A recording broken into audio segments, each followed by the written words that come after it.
the Miami Physics Colloquium. This is a regular colloquium slot, 4 p.m. on Wednesdays. It is my pleasure to welcome Joachim for this talk. Joachim is actually an experimental fluid mechanician, and he's dedicated to everything that flows, as we all are, all fluid mechanicians are. Joachim received his PhD in microfluidics from the University of Oslo at Norway. And he did his first postdoc with Professor Jerry Fuller at Stanford. This is how I actually know him. We overlapped at Stanford. Jerry Fuller's lab was a neighboring lab when I was also a postdoc at Stanford. So we know each other since a long time. And after his Stanford postdoc, Joachim went to do a second postdoc with Professor Todd Squires at the University of California, Santa Barbara. There he learned about interfacial flows, miscible fluids, and transport of proteins. He's now back at the University of Oslo, where he studies how the flow of cells in developing embryos actually shape human development. Finally, Joachim is devoted to outreach and he uses kitchen flows not only for his research, but also for science communication. So over the last few years, just when the pandemic started, maybe exactly 3 years ago, Joachim, Arnold Matheson at UPenn, and Maciek Lesinski at University of Warsaw, and myself, we started working together to do a review paper on kitchen flows. And Joachim will tell us all about that today in the next 1 hour. So welcome again, and yeah, Joachim, the floor is yours. Yeah. Thank you so much, Vivek, and thank you all for coming to hear my talk, and also thanks for inviting me to give this talk. I'm really honored. So let me just share my screen. So can you all see the slide? Yes. Yes. Okay, great. So today I'm going to talk about culinary fluid mechanics, aka kitchen flows, which is the study of everything that flows in the kitchen, from the jet of water flowing out when you open the tap, and the hydraulic jump that forms in the kitchen sink, to spread and butter on a piece of bread, and also soups and sauces, and the rheology and the fluid mechanics of complex fluids, and of course all the fascinating fluid mechanics of drinks, as you see here in the picture. So in the left you see vortexes forming in the glass of champagne as the bubbles rise to the surface. And in the middle, you see an evaporating cocktail. That is the flows that actually occur in a cocktail. And then on the right, you see an example of latte art, which is an example of clever fluid mechanics. And so, as Vivek said in the introduction, we started typing and writing 3 years ago, exactly when the pandemic hit. And then very recently, we got our paper accepted in Reviews of Modern Physics. So it should be published in the near future. And we're very happy about that, of course. And so, what is kitchen flows or culinary fluid mechanics? And what are the advantages of that? So first of all, it's readily accessible and affordable, and you can do it with just simple household equipment and ingredients. It's so easy to do, requires no training, and can be done by anyone. And also, these are everyday flows that we encounter in our kitchen, so they're great for building intuition among students, as well as for classroom experiments.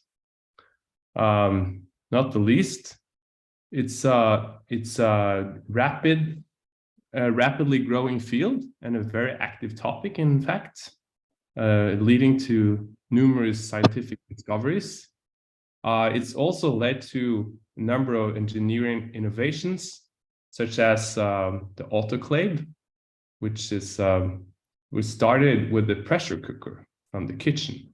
Actually, and the autoclave is used every day in hospitals worldwide to clean medical equipment. Culinary fluid mechanics also connects very well to other disciplines like food science and soft matter. And this is a very established field already. And finally, new research fields literally started in the kitchen. And a good example of this is Agnes Pockels, who studied. She was not allowed to go to the university in Germany, and this was in the 1800s. So she started doing experiments when she did dishes, and so started the science of surfaces. So surface science literally started in the kitchen with dishwashing. So kitchen flows. We started this work exactly when the pandemic hit. So we were all locked up in our houses with no lab to go to, and so I had actually started my second postdoc right when the pandemic hit, and I was not allowed to go to the lab. And so I started experimenting with little kitchen experiments and trying to understand the fluid mechanics behind these flows. And so one night I called my old friend from Stanford, Professor Arnold Matthijssen, who is now at the University of Pennsylvania. And he suggested that we write a review paper on this exciting topic. And then we contacted our friends Vivek and Maciek, and they were equally excited about this topic. And so exactly a month after the pandemic hit, we started typing. And in the spirit of culinary fluid mechanics and cooking, and dining also, we decided to structure our paper like a menu. So culinary fluid mechanics menu looks something like this. So we start with some kitchen sink fundamentals. We talk about water jet, how it transitions from laminar to turbulent when you gradually open the tap. We talk about capillary instability, how this jet can break up into droplets. This is the foundation of a lot of microfluidics techniques, like droplet microfluidics, which you can use to make little incubators for cells, and also inkjet printing. And then we go on to drinks and cocktails, of course. Talk about multi-phase flows. We talk about tears of wine, bubbly drinks, as you saw in the introductory slide. We talk about cocktails also. And then we talk about complex fluids in the soup starter chapter. And we connect to food rheology, emulsions, and we talk about making sauces. And then in the next dish, we're hungry for something hot. And so we investigate energy transfer and also boiling, and we investigate convection rolls. And then, of course, we need dessert. So we talk about viscous flows at low Reynolds number, and how to make a perfect crepe. And also microbial fluid mechanics and how microbes can swim through our food to make us sick. And then, of course, we need to get a coffee after this long and delicious meal. And so we learn about how to brew coffee, and we talk about porous media flows and the coffering effect. And then some people prefer tea. So mixing and turbulence is then something we cover in the next chapter. And these are very central topics in fluid mechanics. And also then how to sweeten your tea with honey, which I will come back to in this talk. And then, of course, we need to do dishes. And so interfacial flows is our next topic. And here we bring up the story of Agnes Pockels and how she invented surface science. And then finally, we digest the meal by learning from kitchen experiments, and we talk about curiosity-driven research. And so let's start. Let's start with the first flow. So we'll start with hydraulic jumps. So this is a hydraulic jump that you see here on the right. So when the jet of water impinges on the sink, you see this circular disc that spreads radially outward. And this was studied by Leonardo da Vinci. Actually, he was the first to study this jump. And then a little later, Lord Rayleigh, he described this mathematically. And he postulated that balance between inertia and hydrostatic pressure leads to the hydraulic jump.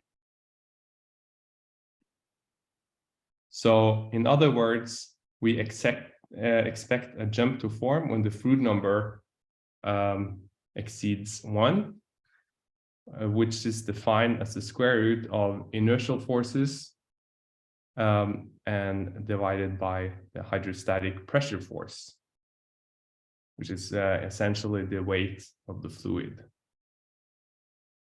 However, he did note that on the smallest scale, surface tension doubtless plays a considerable part, but this may be minimized by increasing the stream and correspondingly the depth of the water over the plate, so far as may be convenient.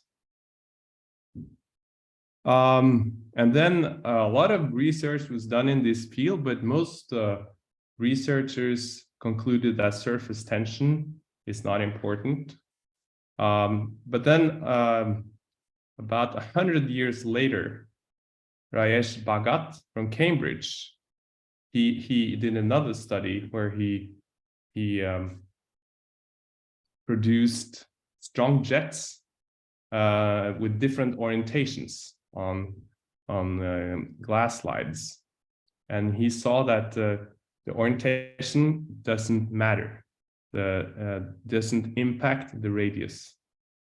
So on the left you see a result on the horizontal surface, and then in the middle vertical surface, and then on the right horizontal surface again, but this time the jet impinges from below. And so he suggested that gravity does not cause the jump for thin liquid films produced by strong jets. And instead, a capillary pressure competes with inertia to balance the jump. So in other words, the Weber number controls, determines if we get a hydraulic jump. And the Weber number is given by the ratio of inertial forces to capillary forces. So this is for very strong jets. While in the general case, both gravity and surface tension matters. So in the same paper, Mr. Bhagat, he explain that the reciprocal of the sum of the Weber number and the Froude number, when that sum is equal to 1, we should expect a jump. And then finally, I should mention that the role of surface tension on hydraulic jumps remains an active research topic, as you can see from the 4 references here, published in the recent years. Okay, so after all this math, I think it's time for a cocktail. How about that?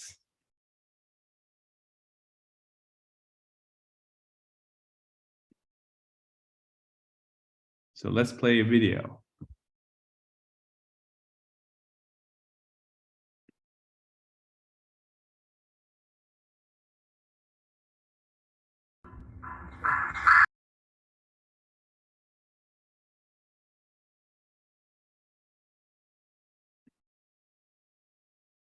So what's going on in this video? Any ideas?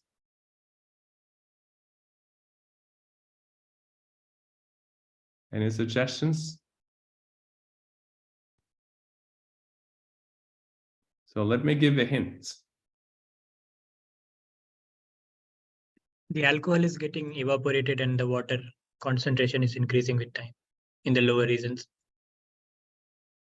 Yeah. So did you read the paper? Or are you just a very clever... Oh, no, I just guessed from the scale bar and the video. Yeah, you're absolutely right. Alcohol is more volatile than water.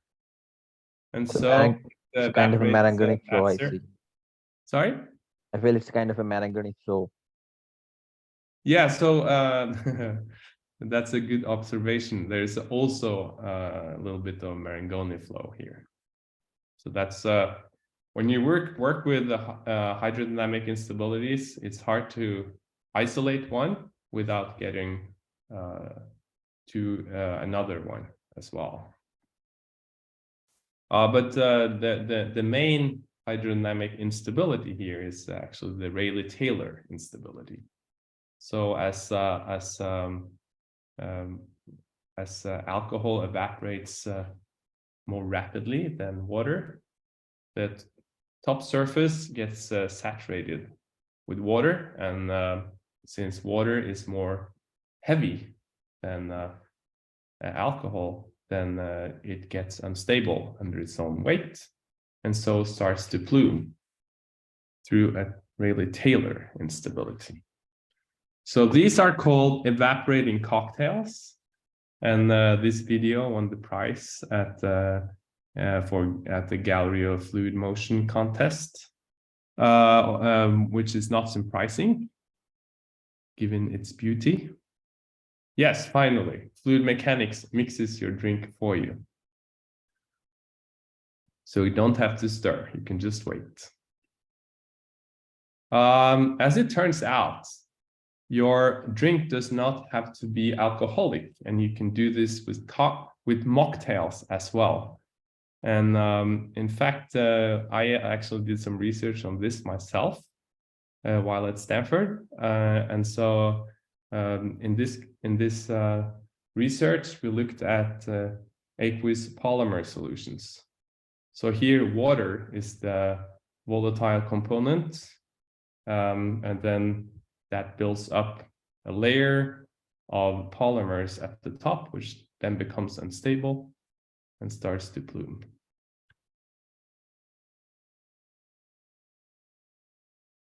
So you can compare this with the video, the very colorful video of an evaporating cocktail. What is the polymer solution? You have it here, this right side video. So it's this is I think dextran. Okay. And then we also used PEG at different molecular weights.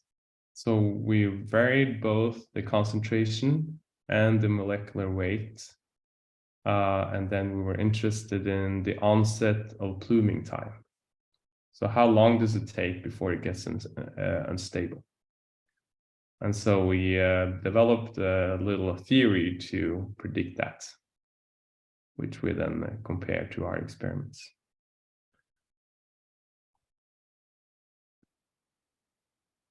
Yes, so this was, I think I said that already. This was with Jerry Fuller and his group. Okay, and then finally, you can also do this without evaporation in your own kitchen.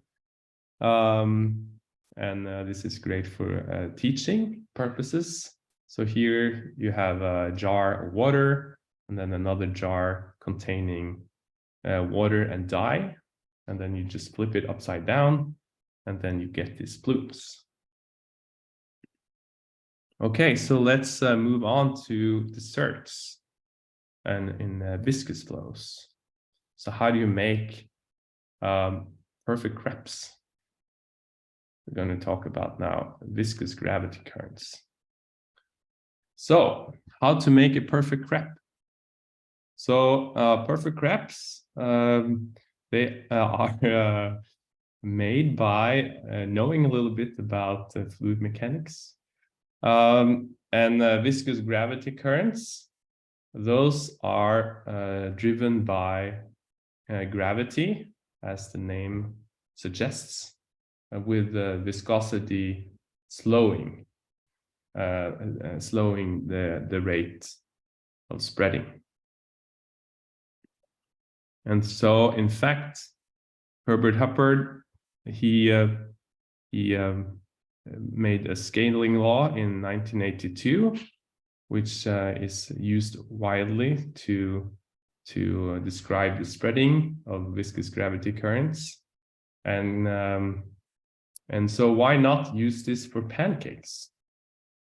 So this is exactly what Roberto Zenit did during the pandemic when his students were locked up in their houses with no lab to go to. They used pancake making as a means to learn about viscosity. So in this example, the students were asked to measure the radius of the spreading versus time. And then you can actually then back calculate the viscosity mu, which is hidden here in the parentheses. So that's pretty cool. Yeah, feel free to interrupt me at any time if there are questions or comments. I see there's a couple of questions in the chat. We can also take it after. Okay, so finally, the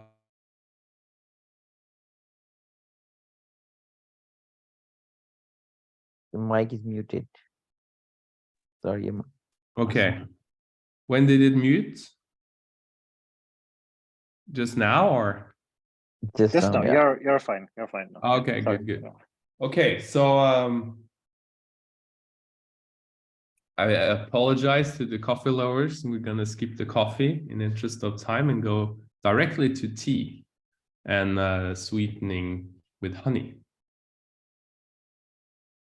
So we're interested in finding out how fast a drop of honey dissolves in tea, and especially what's the drop velocity and volume as it falls.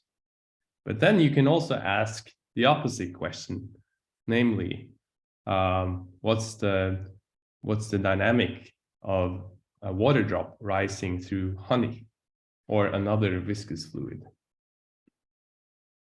And this is these questions are unsolved puzzles in fluid mechanics, as noted by Joseph and Renardi in their book, saying that a basic and basically unsolved problem in fluid mechanics is to determine the evolution of rising bubbles and falling drops of one miscible liquid in another. And so we were interested in this problem, and especially the inverted one with water drops rising through syrup. And together with Jerry Fuller, Vinay Chandan Suja, and Daniel Walls in the Fuller lab, we looked at this. And so we built a little experimental chamber. And here you see a video that we took where we added some food dye actually to our little water drop and then measured its rise velocity and volume. And then we had a ruler that we could use to get the details. But the real details, of course, you get if you have a more sophisticated setup. So we built that as well, where we had a collimated light source and a camera. And then we had a vertical stage we could use to then follow the drop throughout its rise.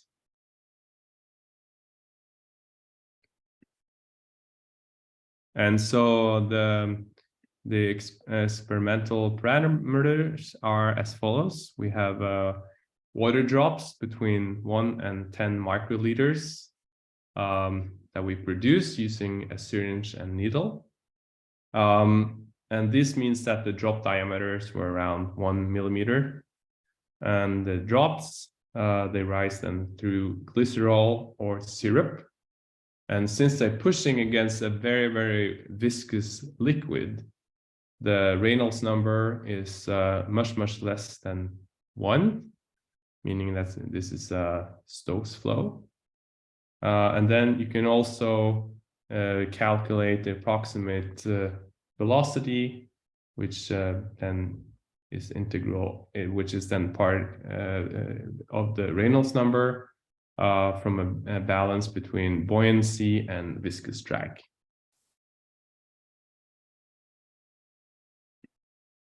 So, so now I'm going to show a video of a 2 microliter water drop rising through glycerol played at 4 times speed.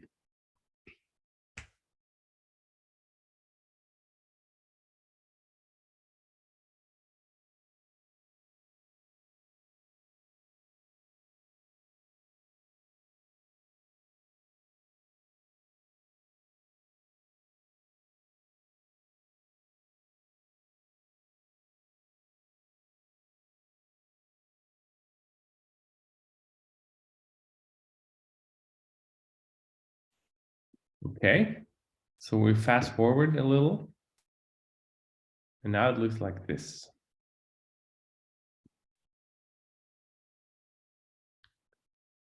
And then to make the comparison, we can play the 2 videos side by side.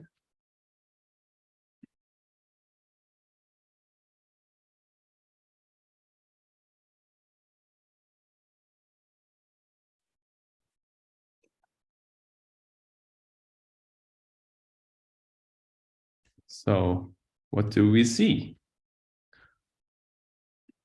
First off, the drop grows bigger with time.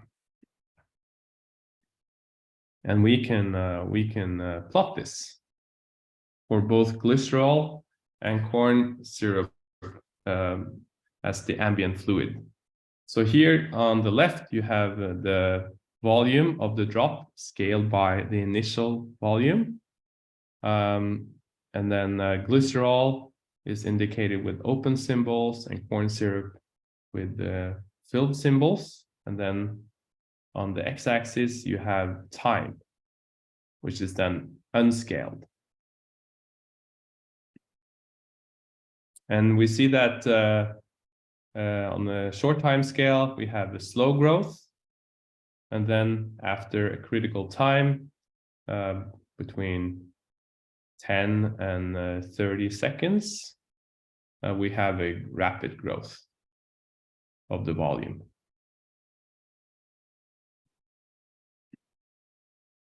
And this happens with velocity as well. First, we have a constant-ish velocity, and then after some time, the velocity rapidly decreases.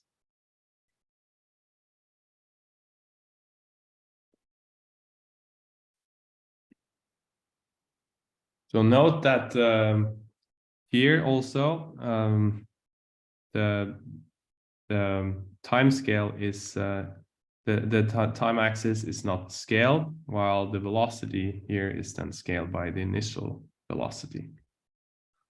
So so now we're gonna develop a time scale that we will use to scale our data, and then see if we get a better collapse of the data points. And if we do, then that suggests that our time scale was appropriate for this problem.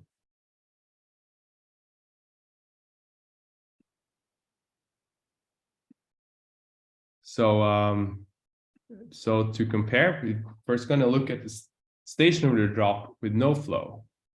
And as you all know, these types of drops dissolve very slowly. So think of drop of milk in coffee. But since we're considering water dropped in syrup, this is even slower because syrup is so viscous. So the time it takes to mix the drop with its surroundings happens on diffusive timescale, approximately a squared, which is the size of the drop, divided by the diffusion coefficient. And then for a typical drop of 1 millimeter with a typical diffusion coefficient of 10 to the minus 9 millimeters squared per second, we get typical mixing times of 1,000 seconds or hours.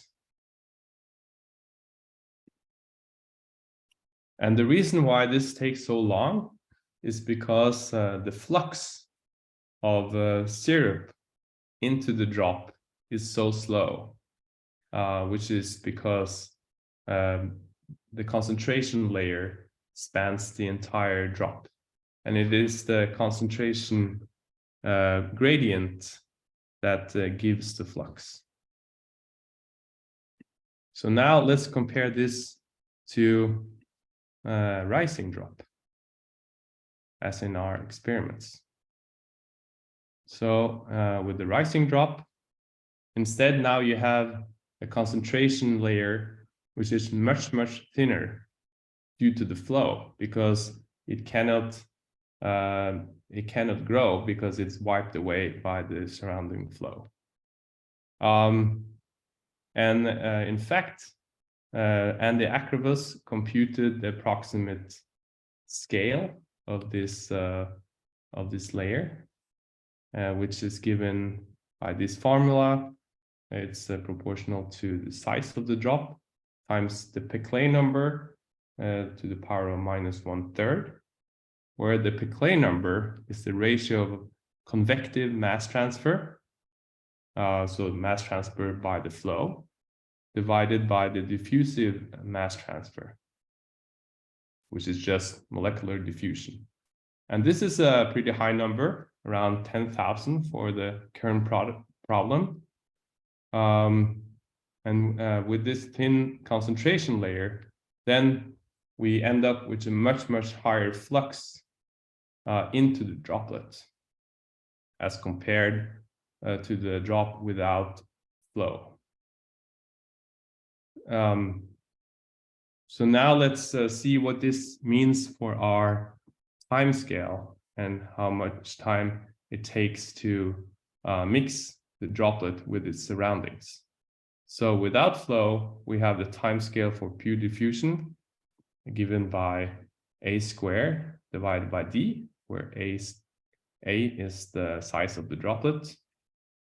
And then compare this with the time scale for flow enhanced diffusion for moving droplets, where we replaced the length scale a with the new length scale delta.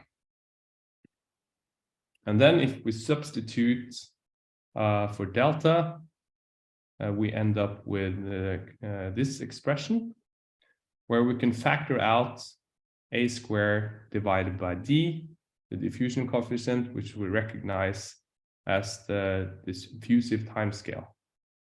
So now the new time scale it's faster than the diffusive timescale by a factor of the Becquerel number to the power of minus 2/3. And since the Becquerel number is so high, this is considerable. And if we plug in the numbers, we immediately see that our new timescale is now about 100 times faster than the diffusive timescale. So due to the flow, we can mix our droplet with the surroundings much, much quicker. So the take-home message is that the buoyant drop dissolves on timescales about 100 times faster than the stationary drop. And this is all due to the sharp concentration layer around the drop. And a physical interpretation of the timescale tau is that for times much, much less than this, mixing is controlled by slow diffusion, while on times much larger than this timescale, mixing is controlled by the flow on the fast timescale. So next, we're gonna scale our experimental data with our new timescale. And then if this collapses our data, that would be an indication that we have proposed the right mechanism for mixing. So first, let's look at the data for velocity. So now unscaled data on the x-axis. The y-axis is still scaled by the initial velocity volume. Sorry.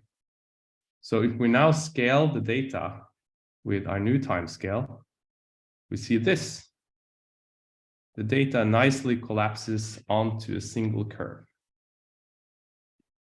The same goes for velocity. Without scaling time, we have a huge spread in the data, especially at long times. While if we scale time, then the data nicely collapses. Sorry, was there a question? Onto this line.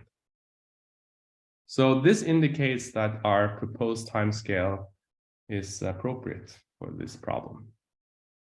However, our theory does not explain the growth rate and the velocity decline.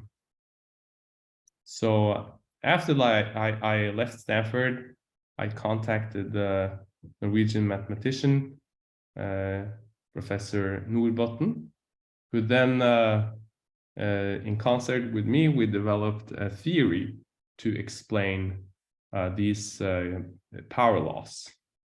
And we not only looked at the rising droplet, but we also considered falling droplets of such as honey in water. And then we explained, we compared our theory with experimental data that I showed you earlier. So what did we learn?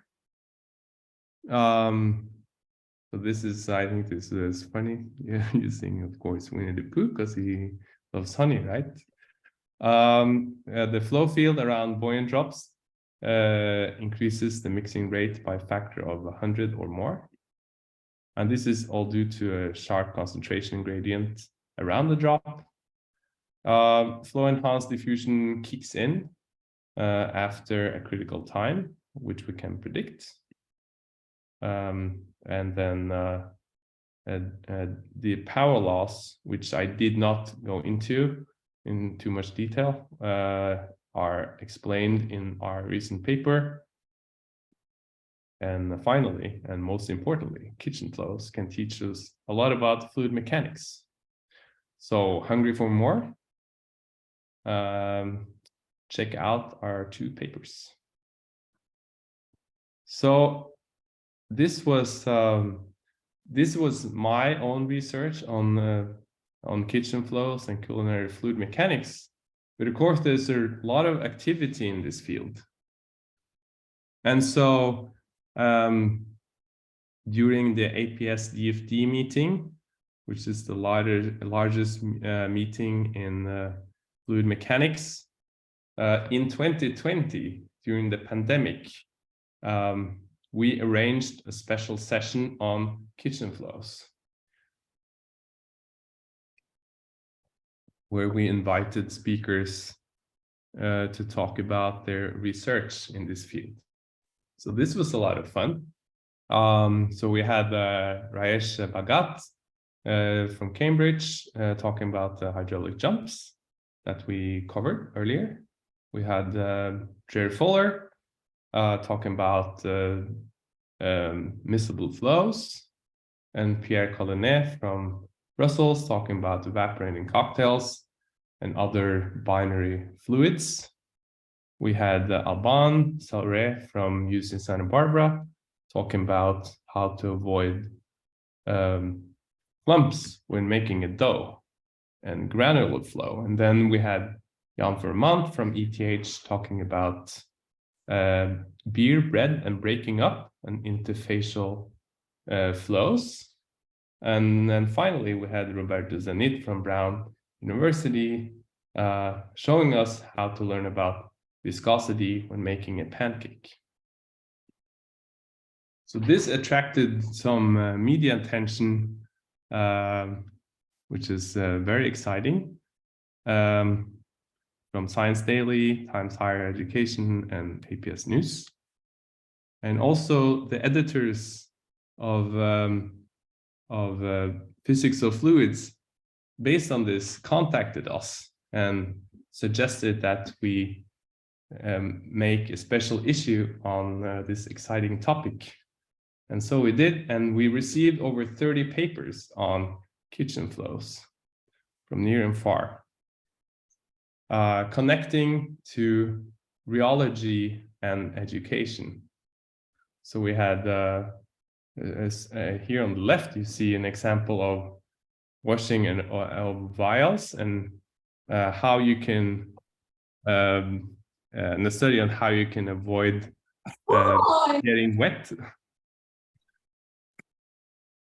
And then we had the paper on Oreology, which is basically studying the rheology of the cream between the wafers of Oreos. Then we had a paper submitted to the special issue on lutefisk and its rheology. This is a traditional dish in Norway. And then we had a couple papers on education and how to use culinary fluid mechanics to connect with students. And so with that, I'd like to send my acknowledgements to everyone who contributed to our review paper. This is a long list, as you see here on the left. I'd also like to thank APS, Division of Fluid Dynamics, for inviting us to chair a session on kitchen flows, and also APS Physics for commissioning our review. It's been a lot of fun. And then, of course, my co-authors, Professor Arnold Matthijssen, Vivek Prakash, and Maciek Isiki.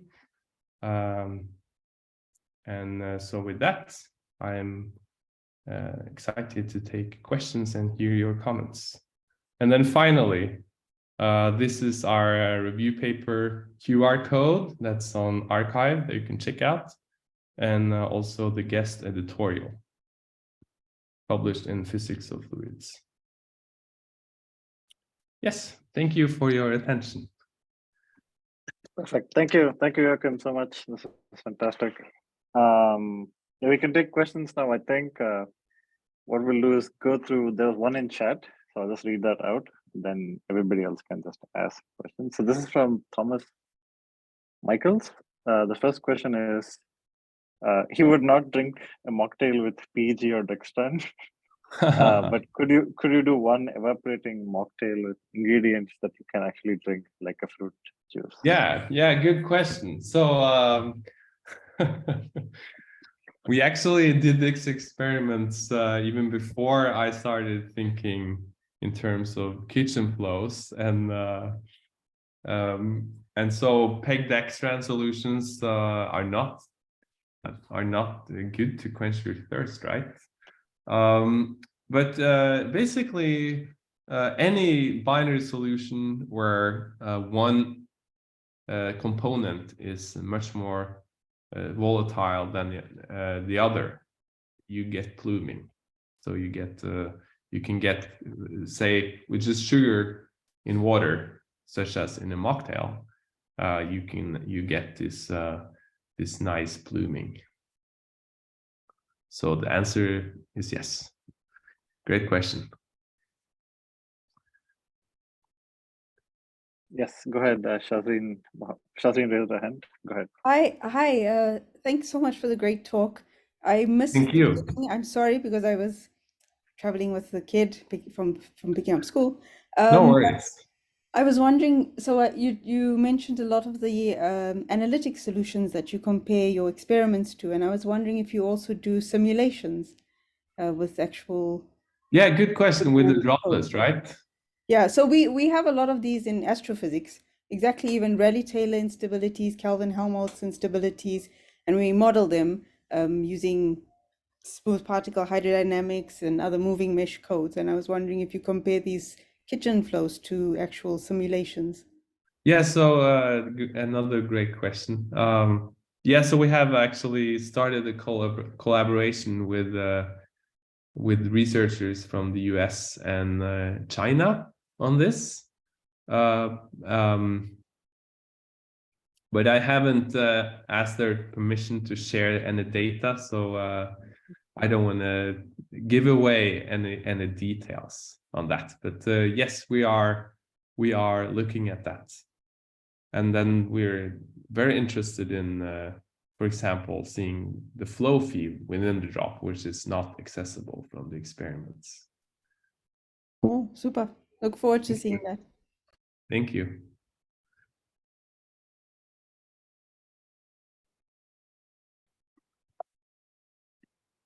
Okay, more questions. Can be anything kitchen related.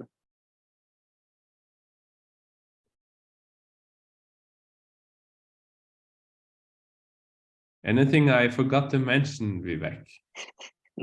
Any chance you No, can I show think us the coffee? Oh, coffee. What do you mean? I skipped coffee You because skipped coffee. there was not enough time. We Okay. talked about tea instead. I know. I hope I was didn't wondering what offend color. anyone. so. If you have a slide, you can show it. So she's asking what were you going to show? That is the question, I guess. If I have a coffee slide?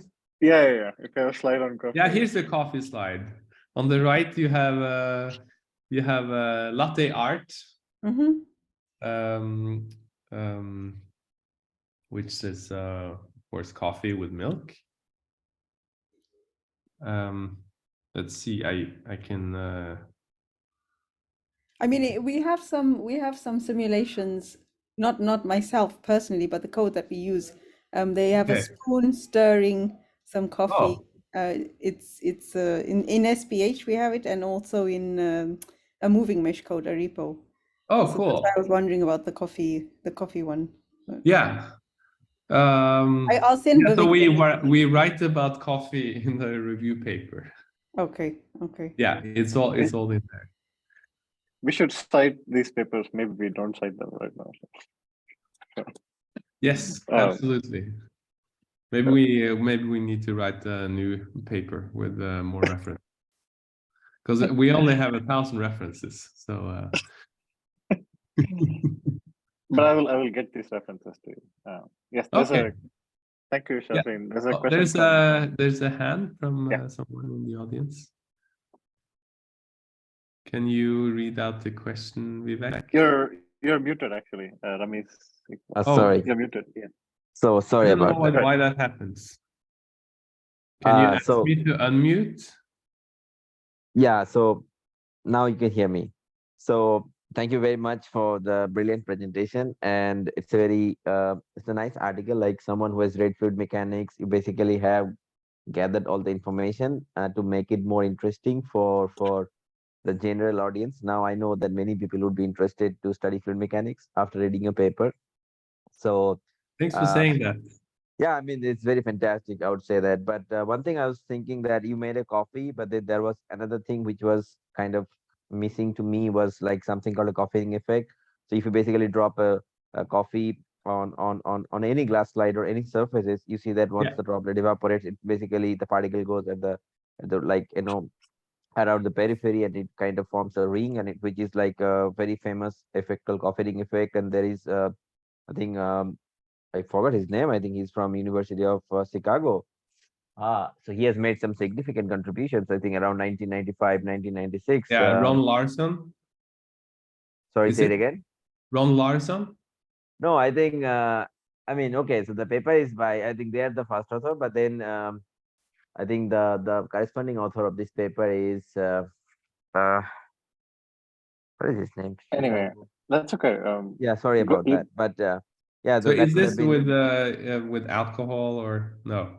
No, it's Marangona just like drop? normal coffee drop because those are like the solute particles, and those particles would like stay after the evaporation happens, and then they basically would go and settle like around the edge, and then that basically gives you sort of a ring like structures, and which is kind of basically evaporation driven flow, which basically captures a interesting physics. For example, like like you have, I was talking about, like one is like a capillary driven flow. You can also have like capillary driven flow compensating or competing with the Marangoni driven flow. And then that basically gives a range of interesting patterns, And then, Mhm. I mean, very recently, those patterns are also used, for example, detect like adulteration in the milk, detect the adulteration in even the tequila sort also. There is a paper available, I think from the Mexico, I think from Mexico. So they basically detected adulterations in tequila sort, and because of such interesting patterns, they basically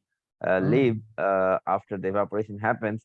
So those can be also an interesting topic for your this I think paper, I guess. Yeah. so cool. Yeah. Yeah, thanks for sharing that. Yeah, Thanks. I know So, they're also used to make functionalized surfaces and also Yeah. deposit the bacteria and even cells in different patterns. Sure. Yeah, for sure. Sure. So yeah, thanks a lot. And once again, and good luck with, and also for the paper as well. Thank you so much. Yeah, so it should come out in a month's time, actually. That's at least what we think. Sure. So very exciting. any more questions? There's something in the chat box. So I can Oh. share the video if you want. Perfect. Let Yeah. me see if I can turn it on. Oh, I can't share screen. If one of you click on the I link. did. Oh, I can click it. Anyway, I enabled it too. Whoever can, so. Okay, so let's see. So this, I don't know if you can see this. Do you see my screen now? No. We still see Joachim's screen. Okay. So, Yeah, but I'm I'll showing stop the PowerPoint presentation, right? Yeah. yeah, you're showing the PowerPoint. Yeah. Yeah. So You can press escape and then. Or if you stop sharing, I there, can but share. I just want to share something else. Then I'll just show my desktop, right? Yeah. I think I need to stop sharing, otherwise Stop. that's the only way I know. So if I share, or maybe can you do I it can instead, share. Vivek? Yeah. I mean, There just you as go. in case. Yeah. Can you see that? Okay. Okay, hang on. That's the end. I think it was playing while I was, and I can zoom out a little bit. So this is with a moving mesh fluid dynamics code called RITMO, which is used for cosmology simulations, but we also use it to simulate stars.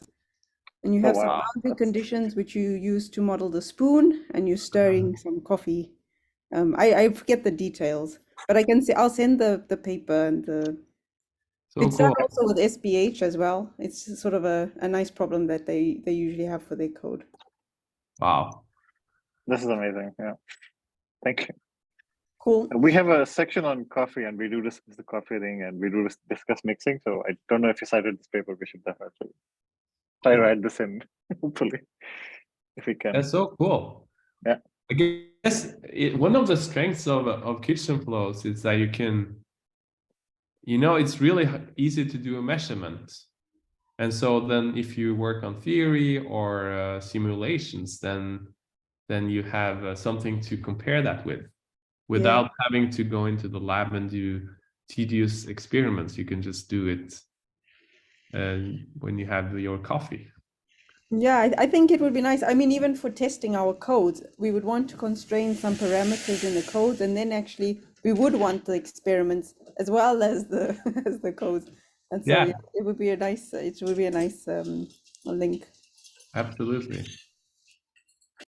Actually, Maciek has a question on this, Shazin. Do you know what is the risk? Yeah, sorry, I don't remember the details. I can look it up. I'll send the paper. Yes, thank you. Yeah, that would be Thank awesome. you so much. Right, the group is Sid Nagel's group for the coffee. Yeah, it's a Sid Nagel's group. I forgot the name. Yeah, it's okay. Yeah. Thank you. Any other thoughts, questions? We can close in a few minutes.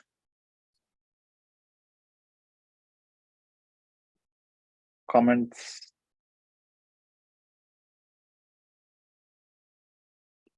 Okay, so I guess what we'll do is actually stop recording soon and then post it on the department website so others can look at it later. But yeah, Joachim, thanks again. This was a fantastic talk, and thank you so much for inviting.